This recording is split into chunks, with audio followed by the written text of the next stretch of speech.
안녕하세요. 모토그래프 전승용 기자입니다. 오늘 살펴볼 차는 2016년형 쉐보레 캡티바입니다. 아쉽게도 여러분이 기대하시는 그런 풀체인지 모델은 아닙니다. 하지만 실내외 디자인을 비롯해서 각종 안전 편의 사양이 추가됐다고 합니다. 2006년도에 윈스톰이라는 이름으로 팔린 그 모델이 현재까지 이어진 건데요. 2011년도에 쉐보레라는 브랜드로 바뀌면서 한 번의 모델 체인지가 있었어요. 그 다음에 2013년도에 또 한 번 살짝 바뀌고요. 그 다음에 또 한 번 바뀌었습니다. 그러니까 한 3번의 페이스리프트가 된 겁니다. 그래도 꽤 많이 달라졌습니다. 어떤 점이 달라지고 어떤 점이 바뀌었는지 한번 살펴보도록 하겠습니다.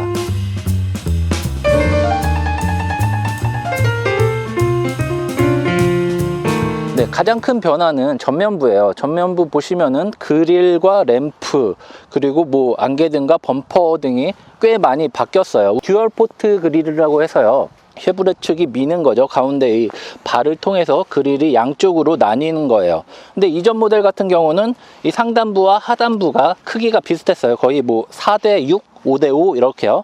그래서 이 네모난 게 같은 크기가 2개 있는 그런 디자인이었는데요. 요번에 바뀌면서 상단부가 좁아지고 하단부가 이렇게 커졌습니다. 왜 그런지 제가 그렇게 곰곰이 한번 생각을 해봤는데요. 이 차 같은 경우는 뭐 경쟁 모델이라고 할 수 있는 산타페나 뭐 소렌토에 비해 폭이 살짝 좁고 높이가 살짝 높습니다.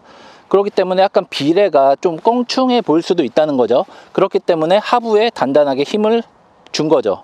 그리고 램프 보시면요. 램프 보시면은 램프가 꽤 좋아졌습니다. 예전 캡티바 같은 경우는 그냥 동그란 원형 램프 2개가 되게 좀 촌스럽게 박혀 있었는데 이번에는 램프 구성도 이렇게 네모나게 바꾸고 주간주행 등을 포지셔닝 램프를 추가를 했습니다. 이 라인이 니은자 라인이 LED 주간주행 등 역할을 하는 거예요. 밑에 보시면은 안개등도 바뀌었습니다. 그 레이아웃이나 이 디자인이 달라진 거죠. 예전 안개등 같은 경우는 이 크롬 라인이 이렇게 바람 부는 것처럼 뭔가 이 라인으로 이렇게 빠졌어요.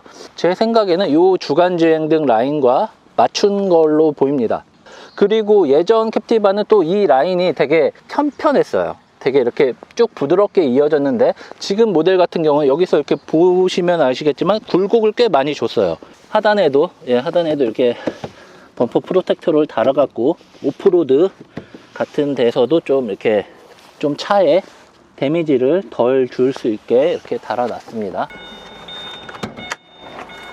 보닛 한번 열어볼게요. 가스리프트가 되어 있네요. 보시면은 이 차에는 새로운 2.0 유로6 디젤 엔진과 아이신에서 만든 6단 변속기, 자동 변속기가 탑재되어 있습니다. 지금 여기서는 뭐 엔진밖에 안 보이지만요. 안으로 보면은 막 여러 가지 장치가 있습니다. 일단 유로6를 SCR 방식으로 사용을 했어요. 요소수를 넣는 방식으로 이런 NOx를, NOx를 감소시키는 방법이고요. 근데 요즘 뭐 잘못 알고 계신 게 뭐냐면요. 유로6를 하더라도 출력과 토크 그리고 연비에는 별다른 영향을 주지 않습니다. 어쨌거나 배출가스를 이렇게 줄이는 거기 때문에 엔진 성능하고는 별로 관계가 없다는 게 전문가들의 설명입니다. 네, 측면부는 저는 뭐가 변했는지 솔직히 잘 모르겠어요. 풀체인지여도 그런데 페이스리프트면은 더 측면부를 바꾸기 어려워요. 그 19인치 타이어를 단 거고요. 휠도 블랙과 은색으로 해서 투톤으로 알로이를 달아놨습니다. 후면부도 마찬가지예요. 후면부도 이렇게 뭐가 달라졌는지 모르겠는데 쉐보레가 이 듀얼 스퀘어 해갖고 램프를 네모난 걸 2개 이렇게 이어졌는데 뭐 말리부나 크루즈 같은 경우는 이렇게 가로로 이어져 있는데 얘는 SUV니까 이렇게 2개로 세로로 이렇게 달아놨습니다. 뻥 치고 있네. 쉐보레 측은 이 테일 파이프가 원래 이렇게 양쪽에 달린 트윈 형태였는데 지금 한쪽에만 오른쪽에만 이렇게 2개가 달린 듀얼 타입으로 바뀌었다고 합니다. 하지만 이 해외에 판매되는 모델은 이렇게 트윈으로 달린 것도 있어요. 왜냐면은 이쪽으로 진짜로 나오는 구멍은 하나밖에 없거든요. 그래서 이쪽에도 그냥 디자인을 위해서 이렇게 한 거고요. 여기도 이렇게 뭔가 좀 고성능 느낌을 주기 위해서 이렇게 듀얼로 나오는 하나의 구멍을 2개로 빠지게 한 거죠. 그렇게 큰 의미는 없는 것 같습니다. 어디까지나 디자인적인 요소예요. 전면부 뭐 그릴하고 뭐 램프 정도만 바뀌지 뭐 측면이나 후면부는 그렇게 크게 달라진 게 없는 것 같습니다. 전체적으로 요즘 SUV가 너무 이렇게 도시명으로 너무 맞춰서 좀 너무 매끈하고 너무 그냥 얌전하게 나왔다면은 캡티바는 그래도 나는 아직까지는 정통 SUV야 라는 그런 느낌을 주기 위해 이런 식으로 디자인을 한 것 같습니다.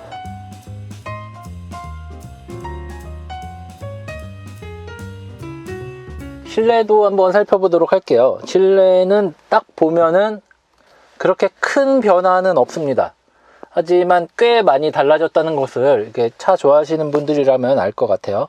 가장 큰 특징은 뭐냐, 이 안으로 이 터치 지원하는 그 모니터가 들어가면서 굉장히 복잡하고 이렇게 좀 어지러웠던 그 버튼들이 확 줄었어요.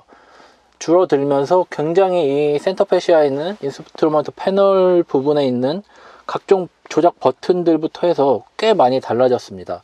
근데 좀 아쉬운 게 이 모니터 크기를 좀 더 키웠으면 좋았을 것 같은데 7인치 정도 되는 것 같은데요. 이게 좀 너무 작은 것 같아요. 요즘에 나오는 중형 SUV들은 큰 게 들어가 있는데 얘는 좀 너무 작은 것 같습니다. 딱 이 네모칸을 채울 정도로 한다면 그 다음에 버튼이 있었으면 더 좋았을 것 같네요. 배치는 살짝 아쉽네요. 여기 같은 건 이건 스포츠 버튼이잖아요. 스포츠 버튼하고 옆에 뭐 ESC 오프 버튼이 있는데요. 보통 스포츠 버튼을 더 많이 쓰죠.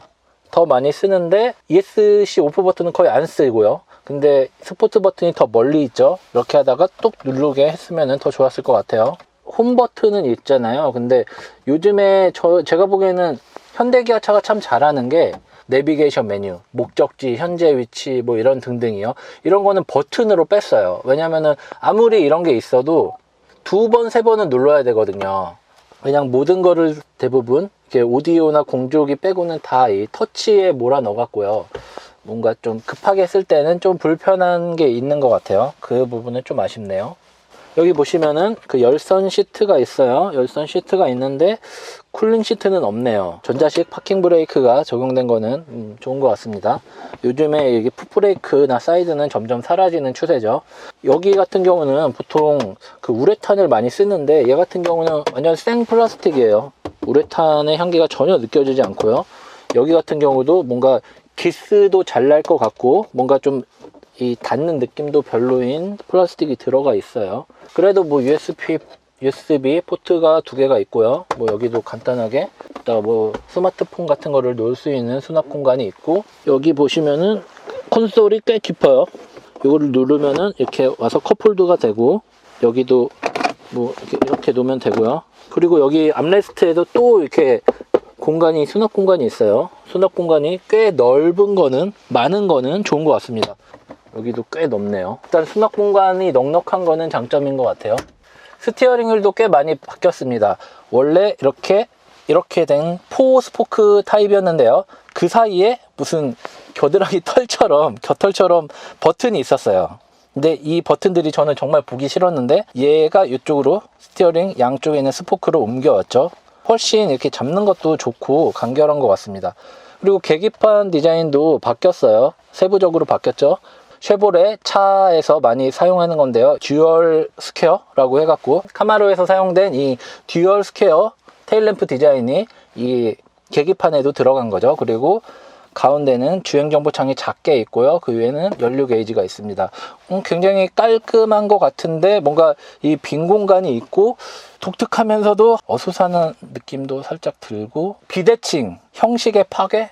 약간 이런 느낌이 있어요. 요즘 차들은 예전 모델에 비해서 첨단 기술이나 사양이 훨씬 많이 들어가기 때문에 주행정보창이 하는 역할이 꽤 크다는 거죠. 근데 얘는 너무 작아서 굉장히 한정적인 정보만 보일 것 같네요.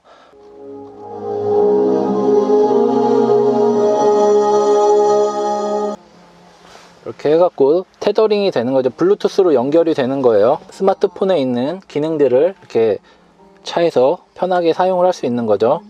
박효 씨는 야생화를 틀었는데 이게 사운드 자체는 제가 막 끼워서 이렇게 좋은 오디오는 잘 모르는데 그렇게 좋은 것 같진 않아요. 이건 느낌인데 그렇게 사운드가 정갈하게 잘 빠지는 것 같진 않아요. 네, 지금 시승회가 끝났어요. 근데 뒷좌석과 트렁크를 설명을 못 해갖고 되게 빠르게 좀 훑어볼게요.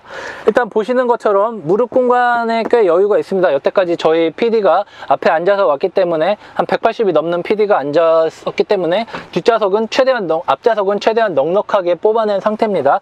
그런데도 이렇게 무릎 공간이 남죠. 이렇게 뒷좌석 여기 보시면 기울기도 꽤 기울어져 있어요. 그러니까 머리 공간도 꽤 여유가 있고요. 네, 모든 게 이렇게 허리를 세워도 거의 안 닿습니다. 이 정도로 뒷좌석 공간은 꽤 여유가 있어요. 하지만 뒤에 보면은 뭐가 없죠. 뭐 에어컨 구멍이나 뭐 12V 단자는 있긴 있는데 USB 꼽는 데도 없고요. 조금 그게 좀 아쉽죠. 여기 측면에도 뭐 공기구멍이 없고요. 그런 부분 사양에 대해서는 꽤 아쉽습니다. 여기도 독서등도 이거 하나밖에 없고요. 이거는 독서등이라고 하기는 좀 그렇고요. 소재나 이런 뭐 디테일적인 그런 거에 있어서는 좀 아쉽다는 생각이 들어요. 트렁크 같은 경우는 굉장히 넓죠. 이 차 같은 경우는 7인승이에요. 기본이 5인승인데요. 여기에 옵션을 넣으면 7인승으로 할 수 있습니다. 일단 뒷좌석은 이렇게 풀플랫이 되고요. 이렇게 하면은 꽤 넓은 적재 공간이 나오죠. 그 상태에서 뒷좌석은 어떻게 타는 거죠? 그냥 이렇게 타면 되나? 여기는 꽤 불편한 공간이에요. 이렇게 올리면은 얘는 꼿꼿이 쓰고 그럭저럭 앉을 만한 무릎 공간이 나와요. 보시면은 이게 보이시는지 모르겠는데 그렇게 막 이렇게 닿아서 힘들 정도는 아니고 그냥 그럭저럭 되는데 허리가 무척 불편하죠.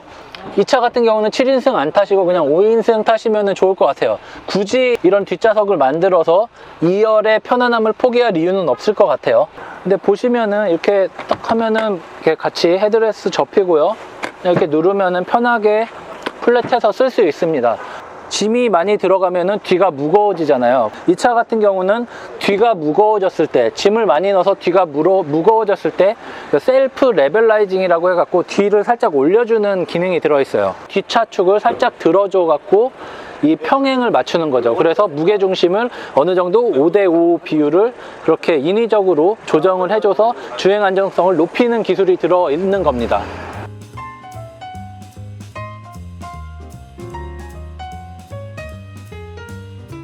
시작했습니다. 2.0 유로6 엔진이 새롭게 탑재된 캡티바입니다. 이전 모델하고 엔진 출력이 다르지 않습니다. 어쨌든 이 모델이 판매되지 않은 이유는 유로6 배출가스 기준을 맞추지 못했기 때문이지 엔진이 나빠서 판매가 중단된 건 아니니까요. 배출가스 기준을 만족시키고 그 이후에 다시 출시된 거죠. 일단 차의 세팅 자체가 가볍습니다. 가속 페달이 이렇게 밟는 담력이 무척 가벼워요. 그래서 살짝 밟으면 쑥 들어가죠. 그리고 스티어링 움직임도 굉장히 경쾌하고 가벼워요. 하지만 조금 가속 페달을 밟으면은 이게 엔진음이 생각보다 좀 커져요. 차가 무겁기 때문에 좀 약간 급가속이나 이런 거에 대해서는 살짝 버거워하는 것 같아요. 그래도 이 차 무게가 1900kg이 넘거든요. 이 정도로 움직이는 거는 그렇게 나쁘다고 볼 수는 없을 것 같습니다. 앞에 윈스턴이 지나가고 있는데요. 저 차와 이 차도 거의 한 10년이라는 시공간을 뛰어넘은 차일 텐데요. 그렇게 큰 차이가 나지 않습니다. 하지만 브레이크는 담력이 몰려 있어서 꾹 밟아줘야 합니다. 가속 페달을 생각하고 살짝 발을 댔다가는 생각보다 안 멈춰서 깜짝 놀라실 거예요. 이 차에는 EPS가 들어있습니다. 전자식 파워 스티어링 휠이죠. 현대차로 말하면은 MDPS입니다. 일반적으로 논란이 되는 CMDPS가 아니라 R, 렉타임, MDPS, EPS가 달려있는 거예요. 그래서 차가 크고 무거운 SUV지만 생각보다 움직임이 경쾌한 거죠. 그리고 이거는 제가 지금 애플워치를 차고 있어갖고 알 수 있는 건데요. 애플 지도로 내비를 하면은 애플워치와 연동이 되면서 신호나 이런 방향이나 이거 길을 안내시켜줄 때 진동을 줍니다. 지금 제가 안타깝게도 지금 애플워치 배터리가 다 닳아갖고 지금 보여드리지는 못하겠는데요. 나중에 다른 차로 한번 해서 알려드릴게요. 하지만 아직까지 이 내비게이션 맵이 제한 속도나 이런 거를 알려주진 않아요. 우리나라처럼 이 카메라 많은 곳에서는 딱지를 끊을 수도 있다는 겁니다. 그거는 조금 개선이나 이 주의가 좀 필요한 것 같네요. 지상고가 꽤 높다는 생각이 들어요. 그러니까 시선으로는 지상고가 높다라는 생각이 드는데 엉덩이는 그렇게 지상고가 높다라는 생각이 안 드네요. 그러니까 뭐랄까 눈으로 내려다보는 높이는 위에서 내려다보는 듯한데 앉은 느낌은 일반 뭐 세단이나 좀 도시명 SUV 타는 것처럼 안정감이 느껴집니다. 높이도 높고 이게 또 보닛도 위로 이렇게 튀어 올라가 있잖아요. 뭔가 내가 탑승 공간에 푹 안겨져 있다라는 그런 기분이 들어요. 그리고 하나 더, 이게 서스펜션이 굉장히 탄탄해요. 어떻게 보면 딱딱하다고 생각될 정도로까지 무시하고 지나가는 듯한 느낌 있잖아요. 그냥 일부러 지금 일부러 지금 과속 방지턱을 조금 이렇게 속도 안 줄이고 넘고 있는데요, 그렇게 막 울컥거리지 않네요. 괜찮은 것 같아요. 나름 만족스럽네요. 굉장히 여러 가지 느낌이 복합적으로 있어요. 차가 무겁다고 해서 가속 성능이 이렇게 둔한 것도 아니고 스티어링 휠도 이렇게 빠릿빠릿해요. 그러면서도 움직임은 진중하고요. 지금 살짝 와인딩 구간에 들어왔어요. 브레이크를 밟고 이렇게 스티어링 휠을 돌리면서 가고 있는데 생각보다 이 차체의 멈추는 움직임, 이렇게 브레이크 밟을 때 막 흔들리거나 그러지 않고요. 그러니까 불안하지 않은 거죠. 불안하지 않고 이렇게 멈췄다가 다시 돌렸을 때의 움직임도 꽤 빠릅니다. 그리고 오르막 가는 능력도 꽤 괜찮네요. 이게 재가속할 때 생각보다 이게 반응이 좋아요. 재가속했을 때 그러니까 차가 분명히 이렇게 엔진이 급하게 돌아가면서 RPM을 쓰지만 그렇다고 이 힘만 쓰면서 못 올라가거나 느리게 올라가는 게 아니라 어느 정도 힘 쓰는 만큼 그 정도의 가속력은 안정적으로 냅니다. 보통 이렇게 언더가 나거나 언더스티어가 나거나 뭔가 이렇게 중앙선을 벗어날 정도로 얘가 힘이 밀리거나 딸리는 게 보통인데 얘는 그게 생각보다 적네요. 물론 이 언더스티어의 힘은 계속 나지만요. 솔직히 주행감은 차가 오래돼서 그러지, 신차에 이런 말이 좀 실례긴 한데 원래 이 차가 나온 지 오래된 차여서 그러지 주행 능력이나 이런 탄탄한 뭐 오프로드 능력이나 이런 안정적인 주행감은 원래 이렇게 좋은 평가를 받았던 모델이기 때문에 그렇게 거기서 점점 10년 동안 바뀌지 않았지만 조금씩 업그레이드를 한 거죠. 이거 한번 해볼게요. 힐 디센트 어시스트 거예요 아마. 이게 내리막에서 가속 페달에서 발을 떼더라도 시속 뭐 한 5km 정도에서 천천히 내려가도록 하는 건데요. 지금 한번 내려가 보도록 하겠습니다. 짧지만요. 지금 끄그그끄그그 하면서 속도가 나죠. 지금 가속 페달에서 발을 뗀 상태예요. 근데 이렇게 되네요. 근데 이게 되긴 되는데 너무 드드득 하면서 억지로 되는 그런 느낌이 너무 심해요. 왜 이러지? 이게 되긴 돼요. 하지만 드드득 라는 이런 소리가 나면서 뭔가 계속 밀리는 듯한 그런 게 있는 거죠. 조금 더 정교하게 이게 나왔으면 좋았을 텐데 말이에요. 일단 이것 좀 찍어 주실래요? 지금 보면은 연비가 지금 10.9km/L 나왔어요. 뭐 조금 이렇게 고속도로 위주만 있었던 건 아니고요. 꽤 가감속하면서 와인딩 코스도 있었는데 그 복합 연비인 11.8인가? 11.8인가 이 정도에 비해서는 그렇게 생각보다 떨어지지 않았네요. 네, 지금 스포트 모드 한번 놔볼게요. 스포트 모드로 놓으면은 솔직히 이 차 같은 경우는 스포트 모드가 그렇게 크게 상관이 없을 것 같아요. 어차피 완전히 고급차가 아닌 이상 RPM을 조금 더 많이 쓸 뿐이지 그렇게 막 스티어링 휠의 느낌이나 가속감이나 이게 크게 나아지지 않습니다. 스포트 모드에서 수동을 하면 이게 스포트 모드가 풀려요. 원래 스포트 모드라는 게 좀 더 재밌고 이렇게 경쾌하고 다이내믹한 운전을 원하는 건데 그러려면은 이 시프트 업다운도 자기 맘대로 하고 싶다는 거죠. 근데 이게 같이 연동이 안 되네요. 근데 얘는 좀 시트 좀 바꿔줬으면 좋겠네요. 뭔가 이게 등이 편하지가 않아요. 그러니까 허리를 너무 밀어주는 느낌이 들어요. 이게 뭔가 좀 안겨있는 느낌이 아니라 계속 야 정신 똑바로 차리고 허리 꼿꼿이 펴고 운전해 이렇게 하는 거네요. 이게 뭐 운전하는 데는 정석 자세를 만들어주는 데는 도움이 될 수 있지만 그냥 편하게 하고 싶은데 얘가 너무 안 가는 거죠. 허리가 계속 시트 등받이랑 허리가 싸워야 돼요. 조금 좀 더 편했으면 좋겠어요.